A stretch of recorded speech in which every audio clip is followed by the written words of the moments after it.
Section 5. Living Areas. Living areas should be just that, places where we live. Good friends and family share these refuges where we unwind at the end of the day. Often we keep them clean, polished, shiny, and inviting, with the fresh-smelling magic in a can. Recliners, throws, books, and fireplaces share the space with the large-screen TVs, sound systems, video games, and home office equipment. They're all wonderful gadgets, but they can quickly turn our living space into a dead zone, where the only real interaction is between our brains and competing electromagnetic fields.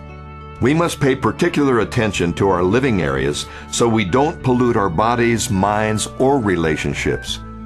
Having spent time chatting around the island in the kitchen, we follow Dave into a comfortable contemporary living room.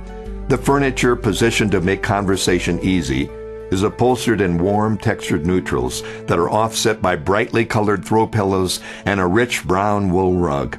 A fireplace flanked by built-in bookshelves beckons the visitor to curl up on the couch for a good read, although the impressive home theater system is tempting too.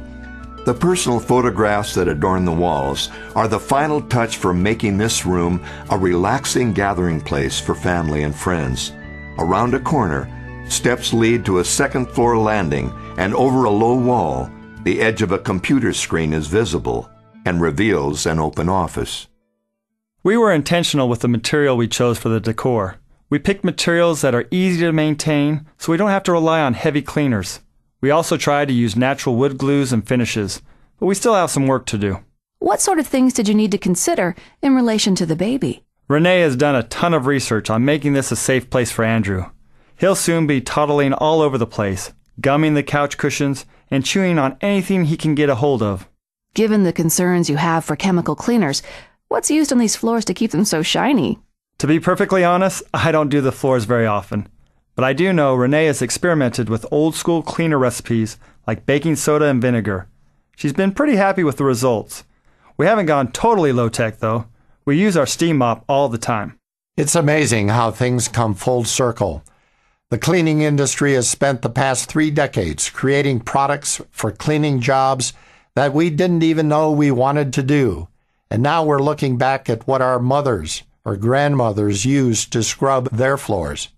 The old-school attitude about dirt was different as well. It was assumed that kids are tough and resilient and that a little dirt won't hurt. In fact, good, unpolluted dirt is actually good for kids.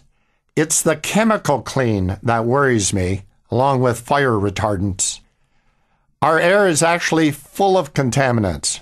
We err in thinking that if we can't see it, there's nothing there. It's those microscopic contaminants we need to be concerned about. That and the Wi-Fi that permeates every foot of living space. When I get close to the office landing, the Gauss meter is going crazy. Guilty as charged. Although I love gadgets, I put most of the home entertainment and technology systems in the office to keep them away from areas Andrew would be playing in. The central control system puts out some EMFs, but we don't sit too close to it, and we keep Andrew out of there as much as possible. Children are more susceptible to the dangers. We must be mindful of technology for many reasons. Our days and tasks run together, so we are as busy at night as we are in the day. There's value to disengaging ourselves from our electronic attachments, setting boundaries around work and play, and nurturing our most important relationships. This from the man who still dictates most of his research. You need to engage in technology before you can disengage, Dad. Given your career, Dave, how have you managed to set any such boundaries? It's definitely been a struggle at times, but I learned pretty quickly this past year that if I didn't disconnect from my email and phone in the evening, I'd miss out on a lot of important firsts with Andrew. It's been great spending more time with my family.